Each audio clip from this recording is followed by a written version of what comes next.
मरने के बाद क्या होता है? क्या सब खत्म हो जाता है, या कुछ ऐसा होता है जो हमारी आंखों से तो ओझल है पर मौजूद जरूर है? जिस शरीर को अग्नि को समर्पित कर दिया गया, उसके बाद भी कुछ बचता है जिसे हम आत्मा कहते हैं। लेकिन ये आत्मा आखिर है क्या? क्या वह अपने घर लौटती है? क्या वह अपने परिवार को देख सकती है? क्या आत्मा से बात कर सकते हैं? और सबसे चौंकाने वाला सवाल, क्या आत्मा को भी भूख लगती है? हिंदू धर्म कहता है आत्मा अमर है, पर वह मृत्यु के बाद भी कुछ समय यहीं रहती है। कहा जाता है कि मृत्यु के 24 घंटे बाद आत्मा अपने घर लौटती है। लेकिन क्यों? क्या वह किसी अधूरे कार्य के लिए लौटती है, या फिर अपनों की पुकार उसे खींच लाती है? इन सभी सवालों का जवाब आपको आज इस वीडियो में मिलेगा, इसलिए इस वीडियो को पूरा जरूर देखना। एक दिन गरुड़ जी भगवान श्री कृष्ण के पास आए। वे थोड़े चिंतित दिख रहे थे। उन्होंने कहा, भगवान, मेरे मन में कुछ सवाल उठ रहे हैं। ऐसे सवाल जो सिर्फ मेरे लिए नहीं बल्कि हर इंसान के लिए जानना बहुत जरूरी है। ये सवाल आत्मा और जीवन मरण से जुड़े हैं। मुझे लगता है कि अगर हम इन सवालों के जवाब जान लें तो हमारा जीवन और सोच दोनों ही बदल जाएंगे। भगवान श्री कृष्ण ने मुस्कुराते हुए कहा, गरुड़, यह बहुत अच्छी बात है कि तुम्हारे मन में ऐसी जिज्ञासा है। सच में आत्मा का रहस्य हर किसी को समझना चाहिए, तभी इंसान अपने जीवन का सही मकसद समझ पाएगा। मैं तुम्हारे साथ इस ज्ञान को साझा करने के लिए तैयार हूँ। गरुड़ जी ने आत्मविश्वास से कहा, भगवान, मुझे आपका आशीर्वाद चाहिए कि मैं इस ज्ञान को सब तक पहुंचा सकूं, ताकि सब लोग अपने जीवन और मृत्यु के असली मतलब को समझ सकें और फिर सही रास्ता चुन सकें।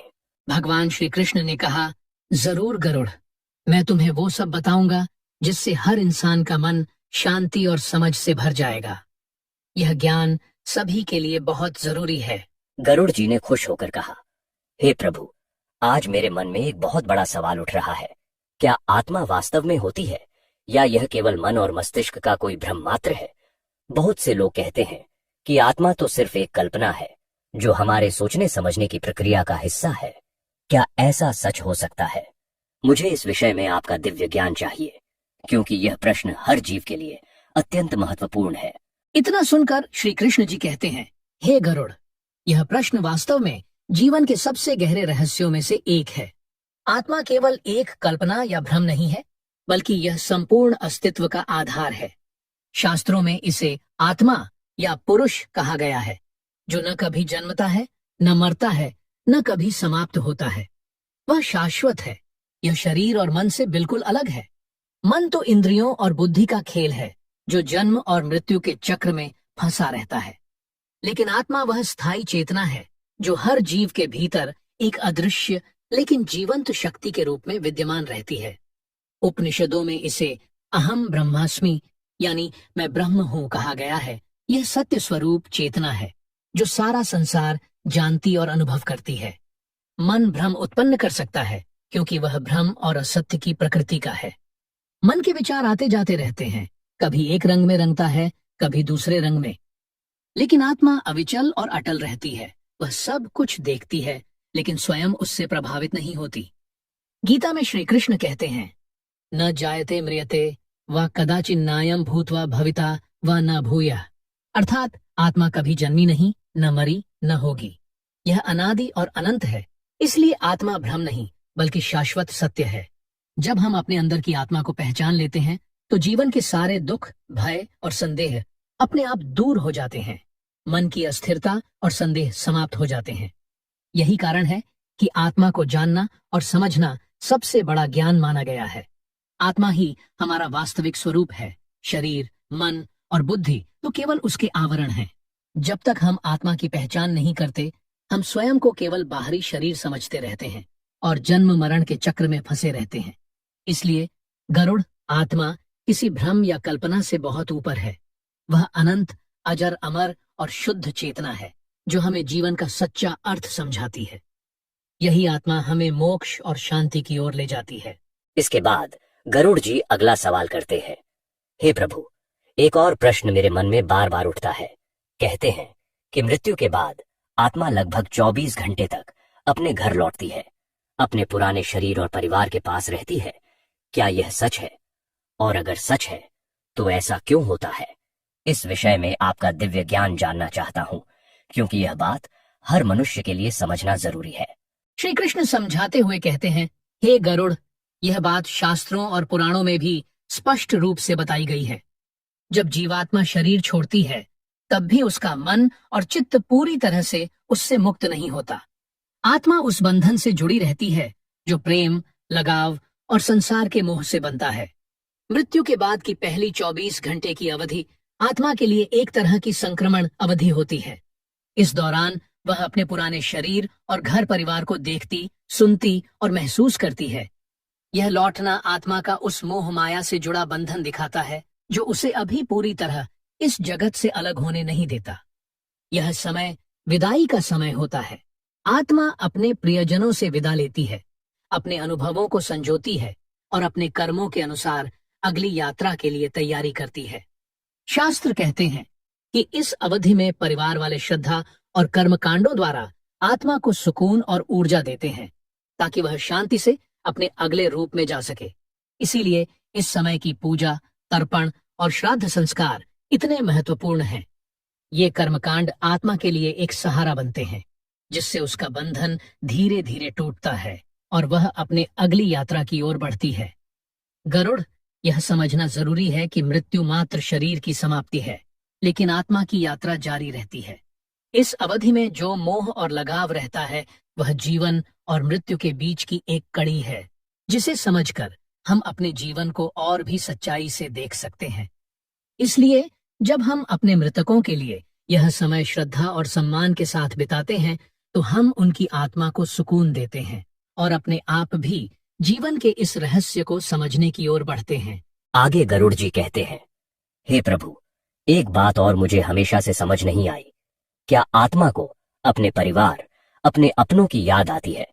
जब वह शरीर छोड़कर जाती है तो क्या वह हमारे दुख सुख से वाकिफ रहती है? क्या उसमें मोह और प्रेम के वो भाव रहते हैं जो हम इस संसार में महसूस करते हैं? कृपया इस विषय में अपनी दिव्य दृष्टि से मुझे समझाइए। श्री कृष्ण जी समझाते हुए कहते हैं, गरुड़, यह प्रश्न बहुत ही गहरा है। शास्त्रों में बताया गया है कि आत्मा में हमारे अनुभव, भावनाएं और संवेदनाएं नहीं होती जैसे मनुष्य के मन में होती है, परंतु आत्मा के साथ सूक्ष्म रूप में मोह, प्रेम और पीड़ा के प्रभाव शेष रह जाते हैं। यह भाव उनके कर्म और पिछले जीवन की परिणति होते हैं।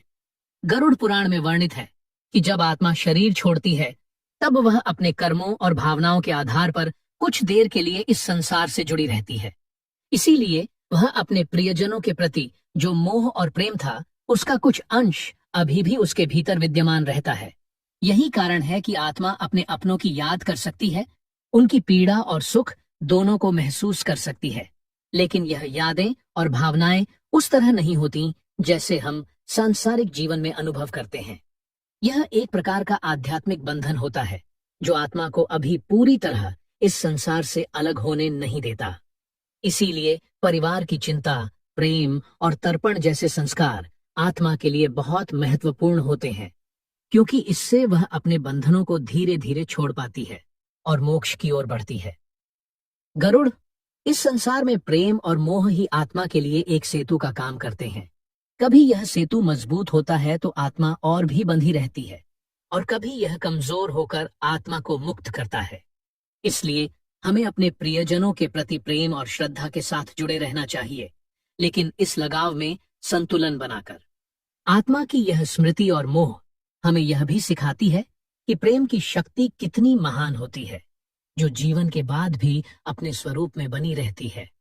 यही प्रेम और श्रद्धा हमें जीवन के रहस्यों को समझने और अपने जीवन को सार्थक बनाने की प्रेरणा देती है। गरुड़ जी अगला सवाल करते हुए कहते हैं, हे प्रभु, हमारे यहाँ कई तरह की बातें सुनने को मिलती हैं। कुछ लोग कहते हैं कि मृत्यु के बाद आत्मा से बात की जा सकती है, पितरों से संवाद स्थापित किया जा सकता है। क्या यह सच है? क्या आत्मा से संपर्क करना संभव है? अगर हाँ, तो इसके सही और गलत तरीके क्या हैं? मुझे आपकी दिव्य दृष्टि से इस विषय में ज्ञान चाहिए। श्री कृष्ण जी समझाते हुए कहते हैं, गरुड़, यह विषय बहुत संवेदनशील और गहरा है। शास्त्रों में निश्चित तौर पर पितरों और पूर्वजों को याद करने और उनका आशीर्वाद पाने के लिए विधियां बताई गई हैं, जैसे श्राद्ध कर्म, तर्पण और हवन। ये सभी पवित्र कर्म हैं जो आत्मा को शांति और बल प्रदान करते हैं। इन विधियों से आत्मा के प्रति श्रद्धा और सम्मान प्रकट होता है और उससे सकारात्मक ऊर्जा मिलती है। परंतु तांत्रिक या अधर्मिक विधियों से आत्मा से संपर्क करना न केवल वर्जित है, बल्कि अत्यंत खतरनाक भी माना गया है। ऐसा संपर्क मनुष्य के लिए अशुभ प्रभाव लाता है और आत्मा के प्राकृतिक मार्ग में बाधा डालता है। आत्मा एक दिव्य ऊर्जा है जिसे हम श्राद्ध और तर्पण के माध्यम से शांति और सम्मान दे सकते हैं, लेकिन उसका प्रयोग मनोवैज्ञानिक या भौतिक लाभ के लिए करना उचित नहीं। शास्त्रों में स्पष्ट कहा गया है कि आत्मा से संवाद करने की जो विधियां सही और पवित्र हैं, वे केवल श्रद्धा और भक्ति से ही संभव हैं। यदि कोई व्यक्ति आत्मा से बात करने के लिए गलत रास्ता अपनाता है, तो वह अपने और समाज के लिए हानिकारक हो सकता है। इसलिए हमें समझदारी से और शास्त्रों के मार्ग पर चलते हुए ही पूर्वजों का सम्मान करना चाहिए। गरुड़, आत्मा से बात करना उस प्रेम और श्रद्धा का परिणाम हो सकता है जो हम अपने पूर्वजों के प्रति रखते हैं, लेकिन इसका सही तरीका केवल शुद्ध और पवित्र कर्मों से ही संभव है। गरुड़ जी ने आगे कहा, हे प्रभु, एक बहुत ही जिज्ञासापूर्ण प्रश्न मेरे मन में है। कहते हैं कि जब जीवात्मा शरीर छोड़ती है तो वह अब भोजन नहीं कर पाती, फिर मरने के बाद आत्मा क्या खाती है? क्या उसे भी भोजन या ऊर्जा की आवश्यकता होती है? कृपया मुझे इस विषय में स्पष्टता दें ताकि यह रहस्य हमारे सभी मानवों के लिए साफ हो सके। श्री कृष्ण ने जवाब में कहा, हे गरुड़, यह प्रश्न बहुत ही सार्थक और महत्वपूर्ण है। आत्मा, जो सच्चे अर्थों में जीव का अमर और अनंत स्वरूप है, उसे भौतिक शरीर की तरह भोजन की आवश्यकता नहीं होती। आत्मा तो नित्य शुद्ध चेतना है जो शरीर, मन और इंद्रियों से परे है। इसलिए वह न तो खाना खाती है न पाती है। लेकिन मरने के बाद जब आत्मा शरीर छोड़ती है, तब उसका एक अंश, जो हम कहते हैं सूक्ष्म शरीर या प्राण शरीर, कुछ समय तक इस भौतिक और सूक्ष्म जगत में रहता है। इस सूक्ष्म शरीर के लिए एक प्रकार की ऊर्जा आवश्यक होती है। इस ऊर्जा का स्रोत जीव के द्वारा किए गए कर्म और उनके अनुसार मिलने वाली आध्यात्मिक ऊर्जा होती है। शास्त्रों में बताया गया है कि मृतक की आत्मा आसपास के वातावरण से, अपने पूर्वजों के द्वारा किए गए तर्पण, श्राद्ध और हवन से उत्पन्न ऊर्जा ग्रहण करती है। ये कर्मकांड आत्मा को स्थिरता और शक्ति देते हैं ताकि वह अपने अगले जन्म या मुक्त अवस्था की ओर बढ़ सके। इसीलिए हमारे यहाँ मृतकों के लिए तर्पण, पिंडदान और श्राद्ध करने की परंपरा है। यह केवल एक रिवाज नहीं, बल्कि आत्मा को ऊर्जा और पोषण प्रदान करने का आध्यात्मिक माध्यम है। इससे आत्मा को शांति मिलती है और वह अपने अगले कर्म के लिए तैयार होती है। इसका मतलब यह नहीं कि आत्मा भौतिक भोजन लेती है, बल्कि वह उन संस्कारों से उत्पन्न सूक्ष्म ऊर्जा को ग्रहण करती है जो उसके लिए जीवितों की श्रद्धा का परिणाम होती है। इसलिए आत्मा अपने शरीर के बंधन से मुक्त होकर भी ऊर्जा पाने के लिए हमारे श्रद्धा और कर्मकांडों पर निर्भर रहती है। यही कारण है कि हमें अपने पूर्वजों का सम्मान और श्रद्धा भाव बनाए रखना चाहिए, ताकि उनकी आत्मा को आवश्यक ऊर्जा मिलती रहे और वे शांति को प्राप्त हों। गरुड़, आत्मा का भोजन हमारे द्वारा किए गए कर्मों और श्रद्धा से मिलने वाली ऊर्जा है जो उसे उसके अगली यात्रा में सहारा देती है। गरुड़ जी अगला सवाल करते हुए कहा, हे कृष्ण जी, एक बात मुझे बहुत जाननी है। हमारे यहाँ मरने के बाद 13वीं यानी मृतक की 13वीं दिवसीय पूजा और सामूहिक संस्कार बहुत महत्व रखते हैं। कहा जाता है कि इससे आत्मा को मोक्ष मिलता है। क्या यह सच है? क्या 13वीं करने से ही आत्मा मोक्ष को प्राप्त होती है? कृपया इस विषय में मुझे विस्तार से समझाइए।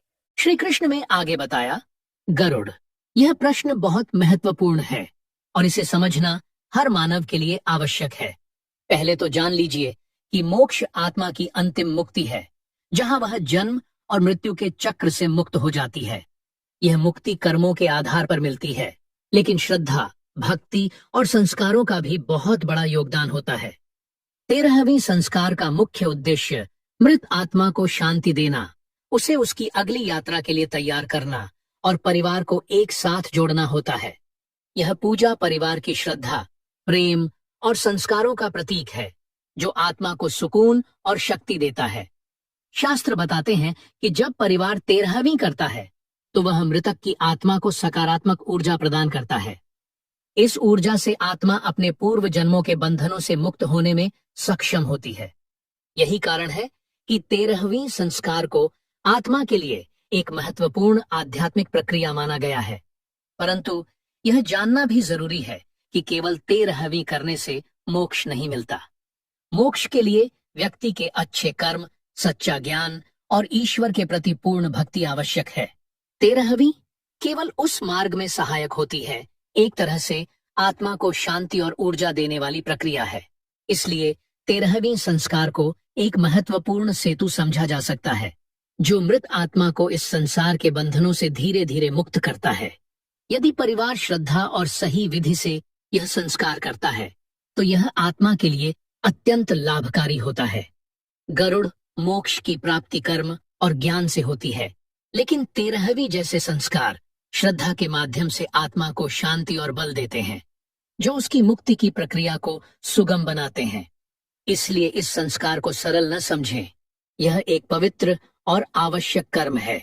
गरुड़ जी ने आगे कहा, हे श्री कृष्ण, यह बात मेरे मन में लंबे समय से उलझी हुई है। क्या सच में आत्मा अपने पुराने जन्मों की सारी बातें याद रखती है, या फिर जब वह नया शरीर ग्रहण करती है तो वह सब कुछ भूल जाती है? कृपया इसे विस्तार से समझाइए ताकि हम सभी इस रहस्य को समझ सकें। श्री कृष्ण ने कहा, हे गरुड़, यह प्रश्न बहुत ही महत्वपूर्ण और गूढ़ है। शास्त्र बताते हैं कि आत्मा अपने सभी कर्मों और अनुभवों को अपने सूक्ष्म शरीर में संग्रहित करती है। ये स्मृतियां जैसे एक पुस्तक में दर्ज होती हैं, जिसमें जीवन के हर पहलू का अभिलेख होता है। इसलिए आत्मा अपने पिछले जन्मों का पूरा लेखा जोखा अपने अंदर संजोए रहती है। लेकिन जब आत्मा नए शरीर को ग्रहण करती है, तब उसे इस भौतिक जगत में प्रवेश करने के लिए एक विशेष प्रक्रिया से गुजरना पड़ता है। उस प्रक्रिया को हम माया या भ्रम कह सकते हैं। माया के कारण आत्मा अपनी पूर्व स्मृतियों को भूल जाती है, ताकि वह इस जीवन में स्वतंत्र रूप से नए अनुभव कर सके, नई सीख ले सके। अगर आत्मा पुराने अनुभवों को पूरी तरह याद रखे तो यह जीवन एक भारी बोझ जैसा हो जाता। इसीलिए यह भूलना आवश्यक है, ताकि जीवन का हर क्षण नई शुरुआत हो सके। जैसे कोई विद्यार्थी नया पाठ पढ़ता है, वैसे ही आत्मा भी नए शरीर में आकर नए अनुभवों का सामना करती है।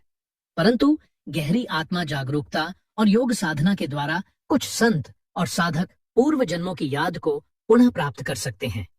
यह साधना और ध्यान का फल होता है, जो माया के आवरण को हटाकर सच्चे स्वरूप की अनुभूति कराता है। इसीलिए गरुड़ आत्मा अपने पुराने जन्मों की याद जरूर रखती है, लेकिन माया के कारण हम आम जीव अपनी पिछली जिंदगी को भूल जाते हैं। यह भूलना जीवन का एक आवश्यक पहलू है, जो हमें वर्तमान में पूरी तरह से जीने और आगे बढ़ने का अवसर देता है। गरुड़ जी ने आगे कहा, हे श्री कृष्ण, मैं जानना चाहता हूं कि क्या आत्मा कभी भटक भी सकती है? यदि हाँ, तो ऐसा क्यों होता है? क्या कोई कारण है जिससे आत्मा अपने रास्ते से भटक जाती है और शांति नहीं पा पाती?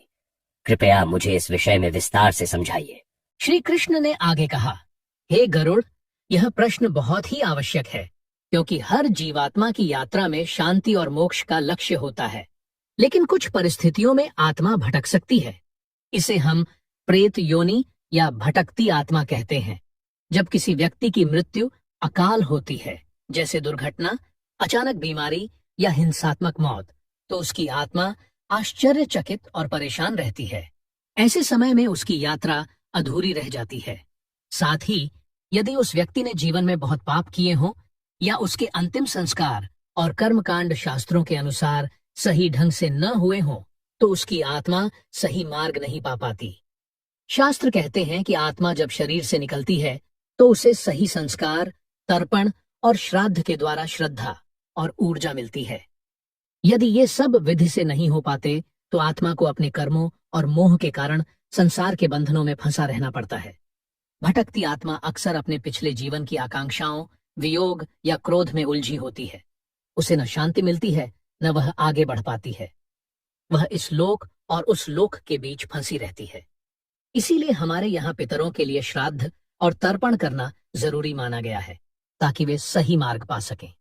गरुड़, इसलिए जीवन में सच्चे कर्म करना, मृत्यु के बाद सही संस्कार करना और परिवार का श्रद्धा भाव बनाए रखना अत्यंत आवश्यक है, ताकि आत्मा अपनी यात्रा पूरी कर सके और शांति प्राप्त कर सके।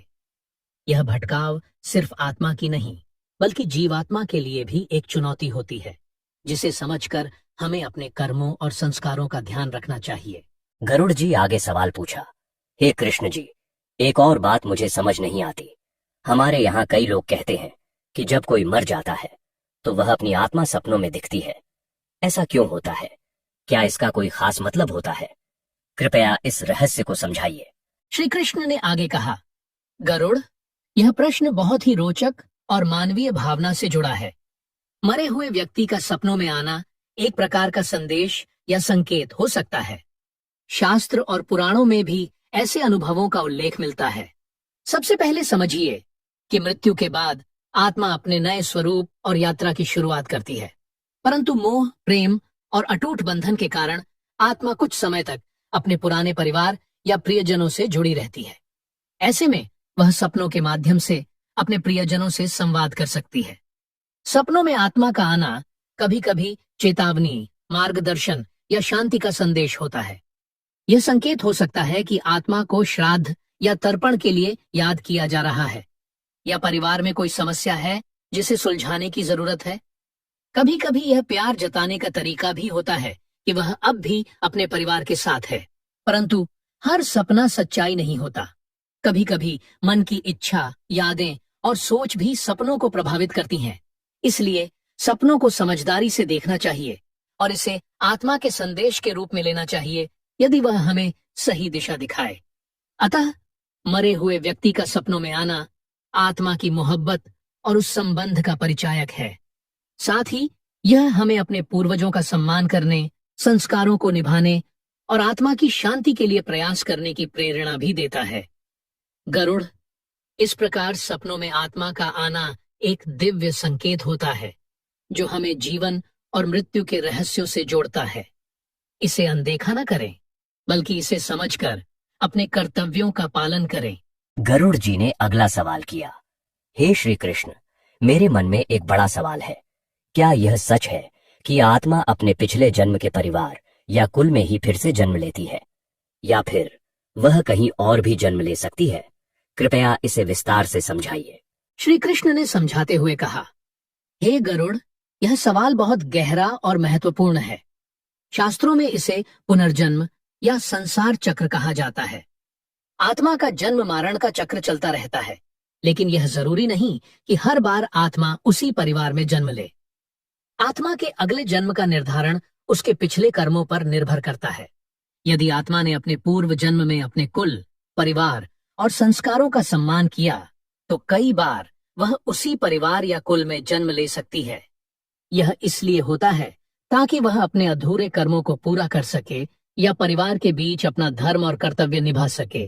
परंतु अगर आत्मा के कर्मों में परिवर्तन हुआ हो या उसे किसी विशेष प्रकार का फल प्राप्त करना हो, तो वह किसी भी नए परिवार, नए देश या नई परिस्थिति में जन्म ले सकती है।